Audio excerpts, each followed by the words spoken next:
तो मेरी आज की क्लास में आप सभी का स्वागत है। इससे पहले की क्लास में हमने जो चर्चा की थी वो क्या की थी कि अवकल समीकरण की जो एक्सरसाइज है फर्स्ट ए यानी कि यूनिट फर्स्ट उसकी एक्सरसाइज फर्स्ट ए है, उस पे हमने चर्चा की थी, जिसमें केवल हमने क्वेश्चन नंबर फर्स्ट पे आधारित जो क्वेश्चंस थे 9 क्वेश्चन उन पे बात की थी, और जो सेकंड क्वेश्चन थे उसमें 3 क्वेश्चन थे तो उन पे बात की थी। लेकिन आज जो आगे के क्वेश्चंस हैं उन पे हम चर्चा करने वाले हैं। तो उसमें नेक्स्ट क्वेश्चन कहता है तीसरे नंबर का जो क्वेश्चन है वो क्या कहता है, उन सभी वृत्तों के अवकल समीकरण ज्ञात कीजिए जो मूल बिंदु से गुजरते हों तथा जिनके केंद्र y अक्ष पर हो। ध्यान से सुने, ये क्या कह रहा है कि उन वृत्तों के अवकल समीकरण ज्ञात करने हैं आपको जो जो कि क्या हो, मूल बिंदु से तो क्या हो, गुजरते हो, तथा जिनके केंद्र जो हैं वो y एक्सिस पर हो। तो देखो, आपके पास में एक x एक्सिस होती है और एक y एक्सिस होती है, ठीक है। ये आपके पास में क्या है, x एक्सिस, और ये क्या आपके पास में y एक्सिस। अब क्या कह रहा है कि आपके पास में एक वृत्त का समीकरण है, वो कैसा है कि उसका जो वर्त है वो क्या कर रहा है, मूल बिंदु से गुजर रहा है। मूल बिंदु कहाँ होता है, यहाँ पे।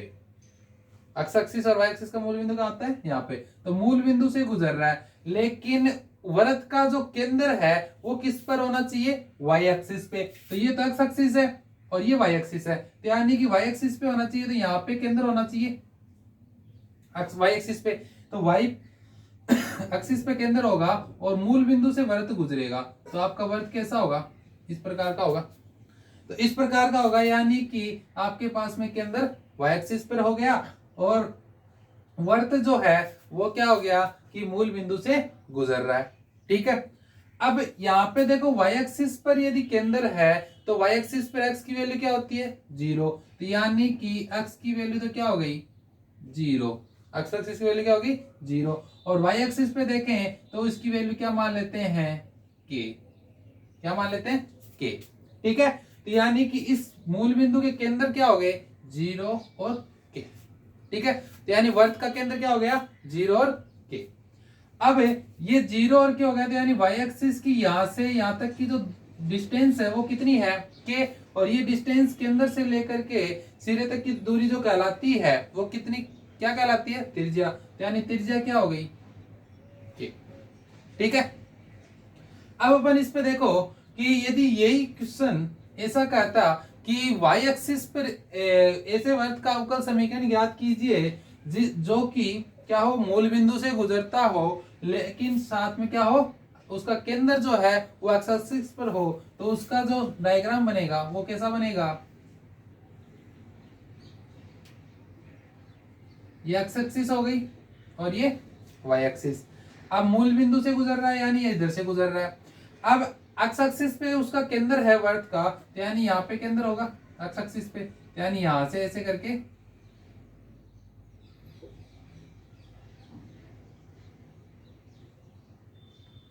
इस प्रकार से गुजरेगा कोई वर्त। तो इस प्रकार से गुजरेगा, इसको थोड़ा सही सा बना देते हैं।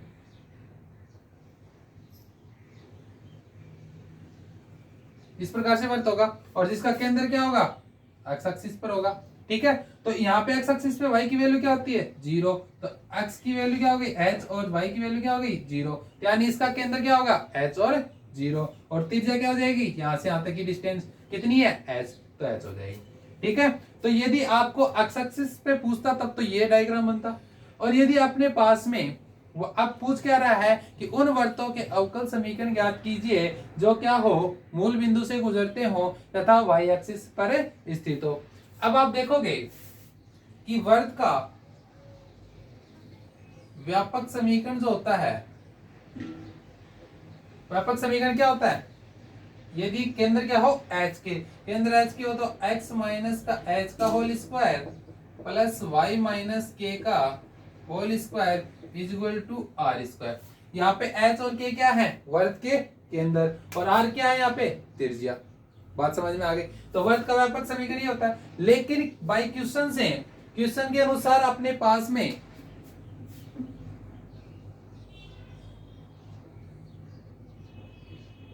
भाई क्वेश्चन अपने पास में क्या है, भाई क्वेश्चन अपने पास में क्या दे रखा है के अंदर,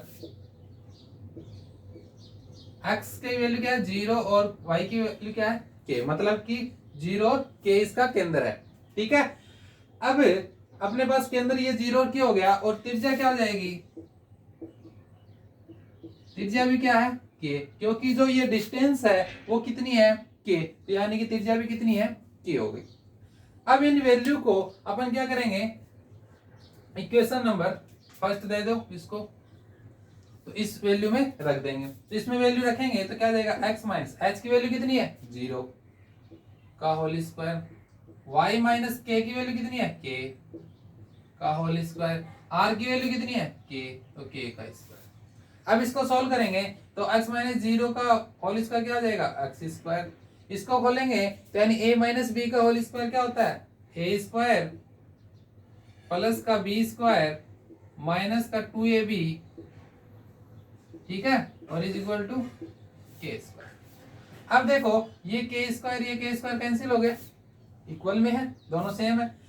अब ये क्या हो जाएगा x square plus y square minus का 2ky इज इक्वल टू 0। इसको इक्वेशन नंबर क्या है दो सेकेंड। अब देखो अब क्या कह रहा है, आपने जो क्वेश्चन में कहा था उस वर्त की जो कंडीशन दी गई थी उस कंडीशन के अनुसार वर्त का समीकरण अपन ने क्या निकाल लिया।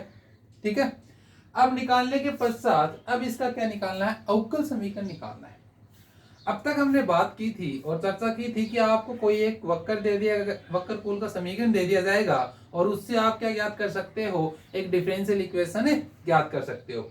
तो उसको कैसे ज्ञात करते थे कि वक्रकुल में देख लेते थे कि कांस्टेंट कितने हैं, तो कांस्टेंट देखेंगे इसमें कितने हैं एक, क्योंकि k है, तो जितने कांस्टेंट होंगे उतनी बार क्या करते हैं अपन उसका अवकलन करते हैं, यानी k एक कांस्टेंट है तो इसका अवकलन कितनी बार होगा एक बार होगा। फिर अपन k की वैल्यू क्या कर लेंगे फाइंड कर लेंगे, यानी उसका विलोपन कर देंगे, और विलोपन करने के पश्चात जो अपने पास में इक्वेशन आएगी वो क्या आएगी डिफरेंशियल इक्वेशन। तो करते हैं आगे नेक्स्ट, तो इसका क्या करते हैं इक्वेशन फर्स्ट का, इक्वेशन सेकंड का क्या करेंगे डिफरेंशियल